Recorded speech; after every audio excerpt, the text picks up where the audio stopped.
Halo sobat semuanya, perkenalkan nama saya Sulisa Yulianti Hermaninur.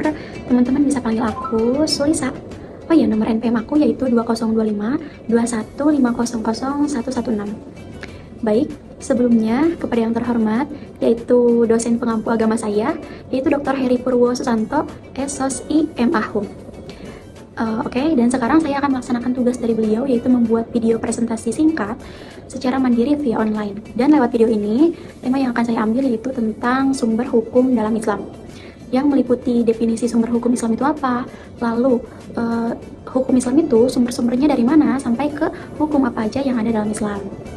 Gitu. Tapi sebelum masuk ke pembahasannya, aku mau ngasih dulu sedikit gambaran tentang makna hukum dalam syariat Islam yang sebenarnya itu apa sih? Oke. Jadi, hukum itu dikatakan sebagai bijaksana atau kebijaksanaan. Karena ada kata yang menyebutkan kayak gini, kendali atau kekangan Buddha. Maksudnya apa? Jadi, memang hukum itu hakikatnya memang untuk mengendalikan atau mengekang seseorang dari hal-hal yang dilarang oleh agama. Gitu. Nah, selain itu ada juga nih kata lain atau makna lain kayak mencegah atau menolak. Maksudnya apa? Hukum itu bisa mencegah penganiayaan, mencegah kezoliman, bahkan mencegah mafsadat lainnya. Jadi bayangkan teman-teman, kalau misalkan tidak ada hukum, mau itu hukum negara, mau itu hukum agama, semuanya tidak akan teratur, semuanya tidak akan terstruktur, ya kan? Jadi makanya hukum itu sangat penting dalam kehidupan kita di dunia ini. Kayak gitu teman-teman. Sampai sini paham kan? Oke, kita langsung aja masuk ke materi utamanya. Nah, jadi teman-teman, definisi sumber hukum Islam itu adalah rujukan paling utama ternyata yang digunakan oleh para ulama dan fuqaha untuk menetapkan syariat Islam. Nah, sumber-sumber ini itu terbagi menjadi dua kategori besar yang saling melengkapi.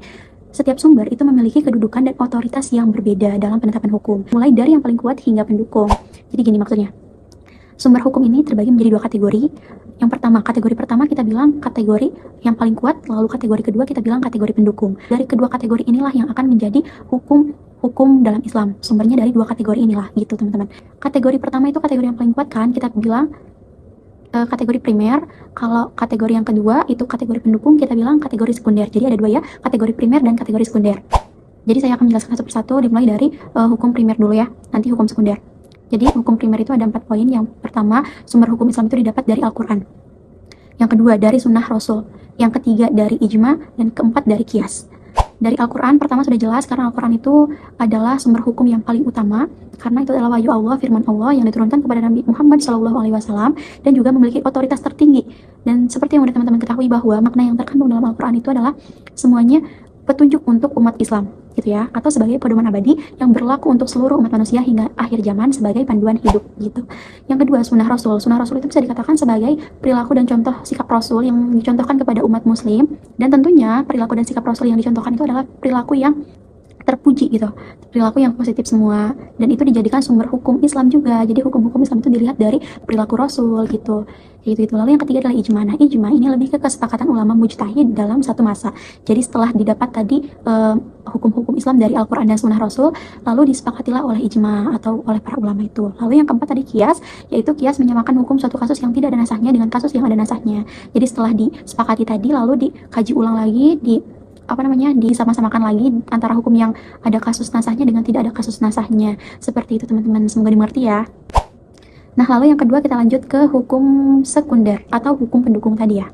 Nah, kalau sumber hukum pendukung ini memiliki 7 metode ijtihad tambahan yang digunakan ketika sumber primer tidak memberikan petunjuk eksplisit untuk masalah kontemporer.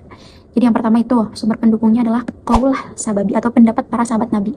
Nah, pendapat para sahabat Nabi juga itu masukkan ke dalam kategori sumber hukum Islam ya. Yang kedua, syar'u man qablana, yaitu syariat Islam terdahulu yang dikisahkan dalam Al-Quran tanpa nasah. Lalu yang ketiga, al-istihab, yaitu menetapkan hukum yang berdasarkan keadaan sebelumnya hingga ada dalil yang mengubahnya. Lalu yang keempat yaitu al-urf atau kebiasaan masyarakat pada zaman itu pengikut Nabi. Yang kelima adalah al-istihsan. Yang keenam ada sad az-zariyah. Yang ketujuh ada al-mursalah gitu teman-teman. Oke, kita simpulkan dari awal ya. Jadi simpelnya gini, hukum Islam itu terbagi menjadi dua kategori. Yang pertama hukum primer, yang kedua hukum sekunder. Kalau hukum primer ada 4 poin tadi, yaitu yang pokok tadi yaitu Al-Quran, Sunnah Rasul, ijma, dan qiyas. Kalau hukum sekunder ada 7 metode ijtihad atau pelengkap tadi ya, pendukung tadi. Nah, itu tadi teman-teman video presentasi dari saya. Terima kasih buat teman-teman yang udah nonton sampai habis. Dan apabila ada sumber yang keliru ataupun ada materi yang kurang dalam penyampaian, Intinya kurang lebihnya saya mohon maaf. Terima kasih atas perhatiannya, dan untuk saran dan masukannya saya sangat terbuka, maksudnya dengan senang hati saya menerimanya. Jika ada saran dan kritikan, teman-teman bisa langsung aja tulis aja di kolom komentar ya.